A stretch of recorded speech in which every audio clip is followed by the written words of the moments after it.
हम आगे देखते हैं पारिस्थितिकी एवं पर्यावरण। तो पारिस्थितिकी क्या है? जीव तथा उसके वातावरण या जिसको हम क्या कहते हैं, पर्यावरण कहते हैं, कि पारस्परिक संबंध का अध्ययन ही पारिस्थितिकी विज्ञान या पारिस्थितिकी कहलाती है। ठीक है, यानी कि पारिस्थितिकी क्या है? जीव और उसके साथ वातावरण के संबंध का अध्ययन पारिस्थितिकी कहलाता है, या जिसको हम कहते हैं पारिस्थितिकी विज्ञान कहते हैं। सबसे पहले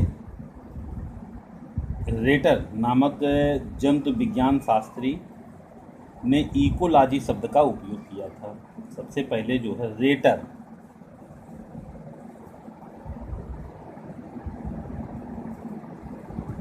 नामक वैज्ञानिक हैं। एक यहाँ जंतु विज्ञान शास्त्री हैं, जंतु विज्ञान शास्त्री। इन्होंने सबसे पहले जो है क्या किया था, इकोलॉजी शब्द का प्रयोग इन्होंने किया था 1868 में किया था। ठीक है, और किया किस रूप में था? ओंकियोलॉजी के रूप में किया था, है ना। और यह शब्द ग्रीक भाषा के जो शब्द ओकस माने होता है घर या आवास, तथा लोगस माने होता है अध्ययन, इससे जो है मिल करके जो है बना हुआ था। कहने मतलब पारिस्थितिकी क्या है? पारिस्थितिकी जीव तथा उसके वातावरण के पारस्परिक संबंधों का अध्ययन ही क्या कहलाता है? पारिस्थितिकी कहलाता है। सबसे पहले जो है जंतु विज्ञान शास्त्री रेटर ने इकोलॉजी शब्द को ओंकियोलॉजी शब्द के रूप में दिया था। ठीक है, अब देखते हैं हम पारिस्थितिकी की शाखाएं कौन कौन सी हैं। पारिस्थितिकी की शाखा हम देखते हैं, है ना। इसके पारिस्थितिकी जो है इसकी दो मुख्य शाखाएं हैं। एक तो होता है स्वपारिस्थितिकी,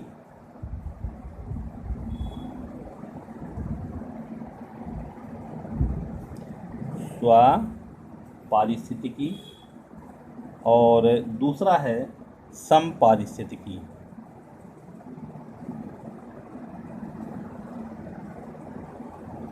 स्वपारिस्थितिकी और समपारिस्थितिकी। स्वपारिस्थितिकी क्या है? स्वपारिस्थितिकी हम देखते हैं किसी एक प्राणी या किसी एक जाति के प्राणियों के विकास क्रम पर वातावरण के प्रभाव का अध्ययन स्वपारिस्थितिकी कहलाता है।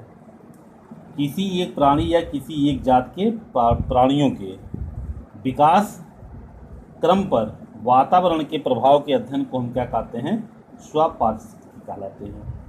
और समपारिस्थितिकी क्या है? इसको सबसे पहले दिए थे श्रोराइटर और किर्चनर ने दिया था 1896 में।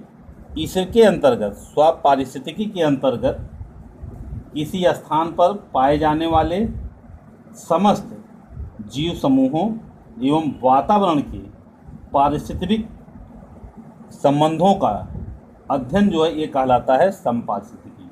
यानी कि यहाँ पर जो स्वपारिस्थितिकी है इसमें हम किसी एक जाति के प्राणियों के, किसी एक जाति के प्राणियों का अध्ययन करते हैं, ये कहलाएगा स्वपारिस्थितिकी कहलाएगा।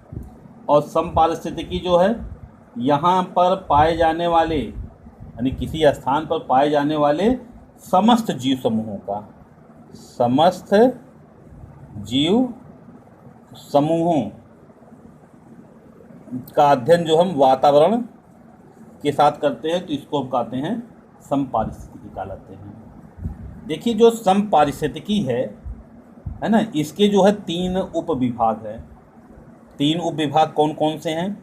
समपारिस्थितिकी के हैं 3 जो है सब डिवीज़न बनाए गए हैं, है ना। 3 सब डिवीज़न हैं। कौन कौन है? नंबर 1 देखते हैं हम, समष्टि पारिस्थितिकी। समष्टि पारिस्थितिकी।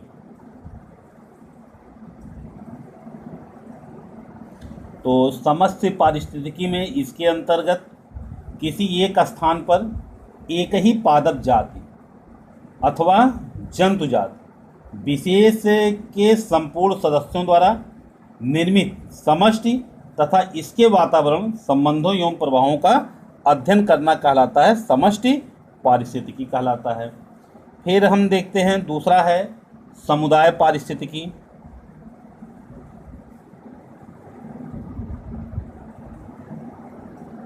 समुदाय पारिस्थितिकी समष्टि में क्या है, इसके अंतर्गत किसी स्थान पर एक ही पादप जाति या एक ही जंतु जाति, ठीक है, विशेष के संपूर्ण सदस्यों द्वारा निर्मित समिष्टि तथा उसके वातावरण के संबंधों और उसके प्रभाव का अध्ययन करना क्या कहलाएगा, समष्टि पारिस्थितिकी कहलाता है।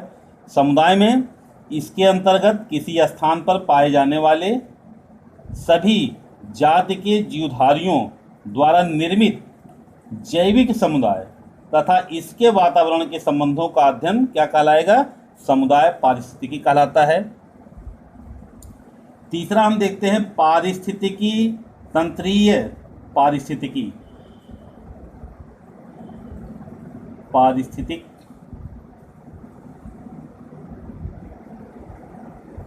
तंत्रीय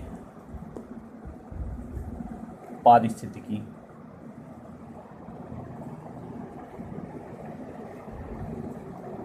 तो पारिस्थितिकी तंत्रीय पारिस्थितिकी क्या है, इसके अंतर्गत किसी स्थान के पारिस्थितिक तंत्र के जैविक एवं अजैविक घटकों के पारस्परिक संबंधों तथा इन घटकों के माध्यम से पारिस्थितिक तंत्र में ऊर्जा प्रवाह, तत्वों के चक्रीकरण तथा खाद्य जाल आदि का अध्ययन किया जाता है, उसको हम क्या कहते हैं, पारिस्थितिकी तंत्रीय पारिस्थितिकी कहा जाता है।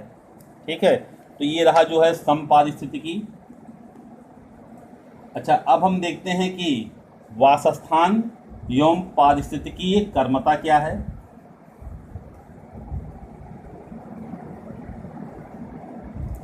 वासस्थान एवं पारिस्थितिकीय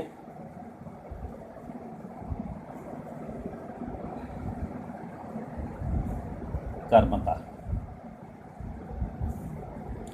वासस्थान एवं पारिस्थितिकीय कर्मता। देखिए, पारिस्थितिक तंत्र में प्रत्येक जीव या समिष्टि का वासस्थान होता है।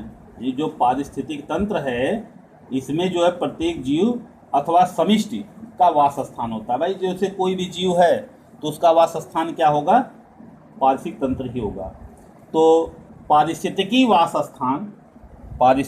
वासस्थान का वह स्थान जहाँ पर कोई जीव या समष्टि सामान्य रूप से निवास करता है, यानी हम वासस्थान किसको कहेंगे, पारिस्थितिक वासस्थान वह स्थान है जहाँ पर कोई जीव या समिष्टि सामान्य रूप से निवास करता है, उसको हम क्या कहते हैं, वास स्थान कहते हैं। या किसी जाति अथवा समिष्टि का वातावरण, समिष्टि का वासस्थान एक प्रकार का वातावरण है जिसमें वह सामान्य रूप से रहता है एवं जैविक एवं अजैविक कारक सम्मिलित होते हैं उसमें और सीधे उसको प्रभावित करते हैं। वो स्थान, उसको हम क्या कहेंगे, वासस्थान कहेंगे। यानी कि वासस्थान क्या हुआ, वासस्थान देखिए, वासस्थान वह स्थान है जहाँ पर कोई जीव या समष्टि सामान्य रूप से निवास करता है।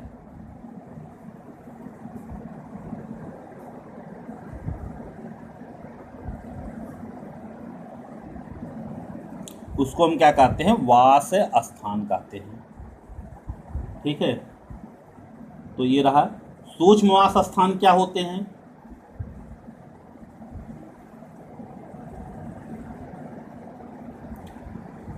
किसी जीव के एकदम आसपास की दशाओं को उनका सूक्ष्म वास स्थान कहते हैं।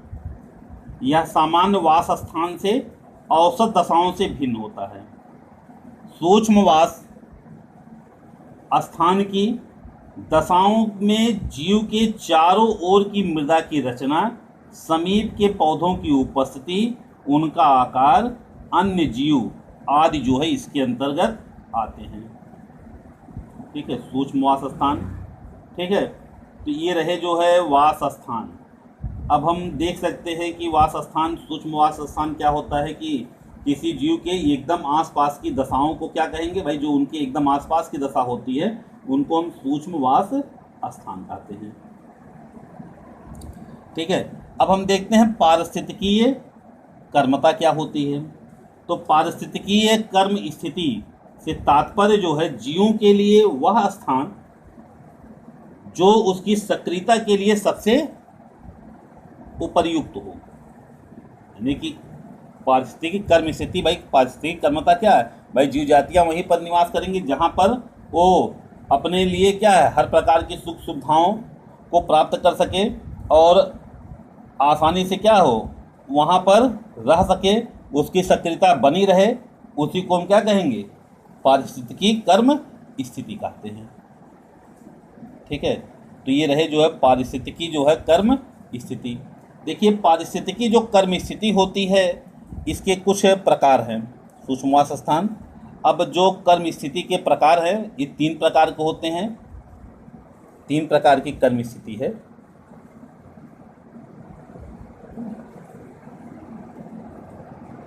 अब देख लिए कि कौन कौन से हैं। इसमें पहला है वास स्थान कर्म स्थिति।